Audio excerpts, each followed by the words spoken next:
भारत की कितनी आबादी गरीब है, कोई सटीक आंकड़ा नहीं है। कई सारे आंकड़े हैं, कुछ सरकार के तो कुछ वर्ल्ड बैंक जैसी अंतर्राष्ट्रीय संस्थाओं के। गरीबों की आबादी के आंकड़ों पर बात इसलिए क्योंकि प्रधानमंत्री नरेंद्र मोदी ने गरीब को सबसे बड़ी आबादी बताया है। एक रैली में पीएम मोदी ने कहा, कल से कांग्रेस ने एक अलग राग अलापना शुरू कर दिया है। कांग्रेस के नेता कहते हैं कि जितनी आबादी उतना हक है।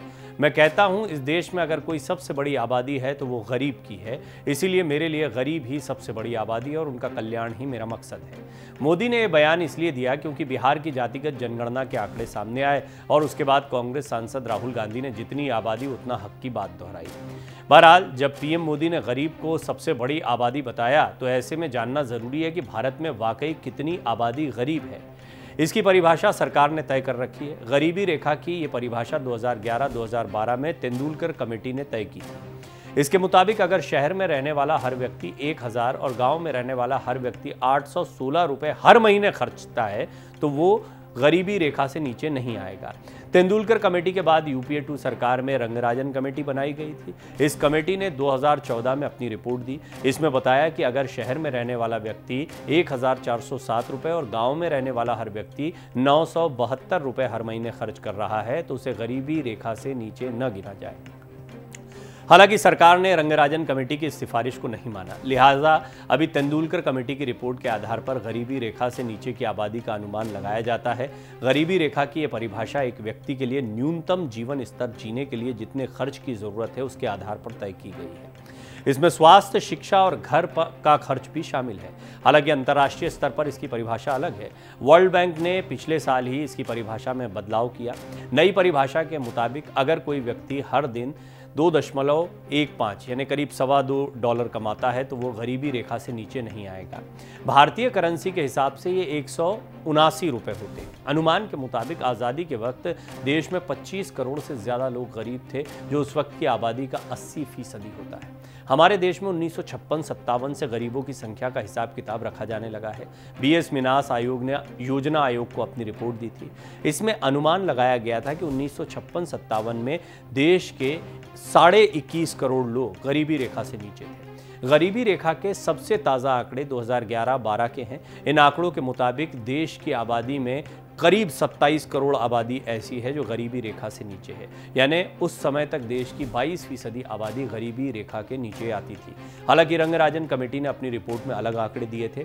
रंगराजन कमेटी ने अनुमान लगाया था कि 2011-12 में गांव की 26 करोड़ और शहर की 10 करोड़ आबादी गरीबी रेखा से नीचे आती है, यानी पूरे देश में कुल 36 करोड़ से ज़्यादा लोग ऐसे हैं जो गरीबी रेखा से नीचे गुजर बसर कर रहे हैं। अव्वल तो ये गरीबी रेखा के लिए जो मानदंड बनाया गया ये भी आपको चौंकाता होगा कि करीब 800 850 रुपए में कोई पूरे महीने का खर्चा कैसे निकालता होगा गांव का गरीब, जिसमें शिक्षा, स्वास्थ्य, सारी चीज़ें शामिल हैं। अगर इसको मान भी लिया जाए और एक दिन के हिसाब से बहुत कम, फिर अगर इसको 30 से डिवाइड कर देंगे तो ये हिस्सा हो जाता है।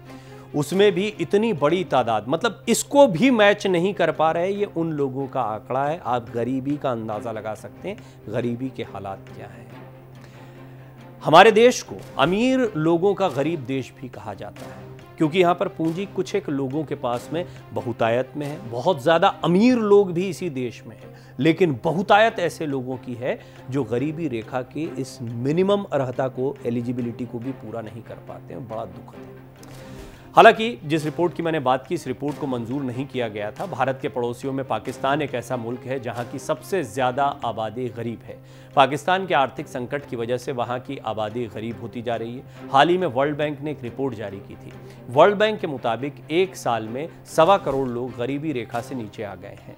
पिछले साल पाकिस्तान की 34.2% आबादी गरीबी रेखा से नीचे थी, जो अब बढ़कर 39.4% हो गई है। इसके बाद पाकिस्तान में गरीबी रेखा से नीचे कुल आबादी 9.5 करोड़ हो गई है। पाकिस्तान के बाद बांग्लादेश है जहां की करीब 10% आबादी गरीबी रेखा से नीचे आती है। चीन की महज 0.11% आबादी ही गरीबी रेखा से नीचे आती है। ये आंकड़े अंतर्राष्ट्रीय स्तर पर तय गरीबी रेखा के हिसाब से हैं। इसी साल जुलाई में नीति आयोग ने मल्टी डायमेंशन पावर्टी इंडेक्स जारी किया था। यह इंडेक्स कुपोषण, शिक्षा, स्वास्थ्य जैसे 12 इंडिकेटर्स से तय किया जाता है। नीति आयोग ने अपनी रिपोर्ट में दावा किया था कि 5 साल में 13.5 करोड़ भारतीय मल्टी डायमेंशनल पावर्टी से बाहर आए हैं। आयोग के उपाध्यक्ष सुमन बेरी ने बताया था कि न्यूट्रिशन और स्कूलिंग में सुधार, साफ सफाई पर ध्यान और खाना पकाने के लिए ईंधन का इस्तेमाल बढ़ने से गरीबी में गिरावट आई है। रिपोर्ट के मुताबिक 2015-16 में देश की 15% आबादी गरीबी के दायरे में थी, जो 2019-21 में कम होकर 15% पर आ गई। नीति आयोग ने यह report national family health survey की रिपोर्ट के आधार पर तैयार की थी। वहीं संयुक्त राष्ट्र की एक रिपोर्ट में कहा गया था कि 2005 में भारत की 55% आबादी मल्टी डायमेंशनल पॉवर्टी में आती थी। 2021 में यह घटकर 16.4% हो गई है। देखिए, आंकड़ों का खेल है, तरक्की में आंकड़ों का खेल तो गरीबी में भी आंकड़ों का खेल है। आंकड़ों का खेल अपनी जगह है, हकीकत अपनी जगह है। अगर आंकड़ों के लिहाज से भी देखा जाए और गरीबों को अगर कम करके दिखाने की कोशिश भी होती है तो भी अंदाज़ा लगाया जा सकता है कि भारत की एक बड़ी आबादी, निश्चित तौर पर हम पाकिस्तान, बांग्लादेश से अपने आप को कंपेयर नहीं करेंगे, हम चीन जैसे किसी देश से अपनी तुलना करना चाहेंगे।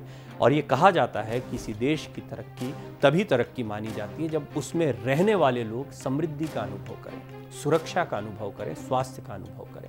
और इसके लिए ज़रूरी है कि जो गरीबी रेखा से नीचे आने वाले हैं, या फिर इसके बाद में हमारे यहाँ क्लासेस भी बनाई गई हैं, हमारे यहाँ गरीबी रेखा से थोड़े ऊपर की भी क्लास है, फिर ऐसे लोग भी हैं जो गरीब हैं, फिर ऐसे लोग भी हैं जो लोअर मिडिल क्लास कहलाते हैं, फिर मिडिल क्लास है, और ये बड़ा तबका आता है। समृद्धि की परिभाषा को तो खैर परिभाषित नहीं किया जा सकता है, लेकिन जीवन की कुछ मूलभूत आवश्यकताएं होती हैं। शिक्षा है, स्वास्थ्य है, अच्छा घर होना चाहिए, खाने को मिलना चाहिए। ये सारी चीज़ों की आपूर्ति जो है वो जब पर्याप्त तरीके से एक व्यक्ति के जीवन में होती है तो फिर वो एक तरीके से ये माना जाएगा कि गरीबी रेखा के नीचे नहीं है, उतना पतित जीवन नहीं जी रहा है। अब हालात इसीलिए बहुत डिफ़िकल्ट होते हैं क्योंकि जैसा मैंने अभी कहा भी इस एक्सप्लेनर के दौरान कि हम अमीरों का एक गरीब देश है। ऐसा नहीं कि इस देश में धन संपदा या संपत्ति की कोई कमी है। इसी दुनिया में बड़े बड़े अमीर लोग भी बैठे हुए हैं जो पूरी दुनिया में अपने व्यवसाय को चलाते हैं। फिर इसी दुनिया में बहुत बड़ी तादाद में गरीब भी रहते हैं, और कई तो ऐसे गरीब हैं जो बहुत गरीबी रेखा के नीचे जिनकी हम बात करते हैं, यानी मिनिमम जो तय सीमा तय की गई, जो राशि तय की गई है, उसके नीचे भी वो खर्चा नहीं कर पाते हैं। तो कुल मिला के अंदाज़ा लगाया जा सकता है कि कितना काम किए जाने की ज़रूरत है। दुनिया में बड़ी बड़ी क्रांतियाँ हुई हैं और इसमें कोई दो राय नहीं है कि अब पश्चिम के साथ साथ में दुनिया के तमाम देशों के साथ साथ में भारत ने भी तरक्की की है कई मामलों में।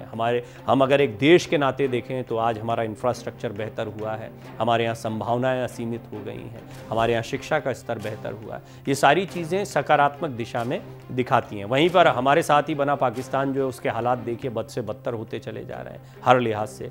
बांग्लादेश ने कुछ हद तक अपने आप को सुधारा, खासतौर पर गारमेंट सेक्टर में या जिस तरह से वो व्यवसाय करते हैं, लेकिन वहाँ की स्थितियाँ भी उतनी मजबूत नहीं हो पाई। भारत बड़ा देश भी है और बहुत सारी वैरायटी यहाँ पर मिलती है, चाहे वो भाषा के लिहाज से हो, चाहे लोगों के लिहाज से हो, तो इसको साधने में भी थोड़ा सा समय लगता है।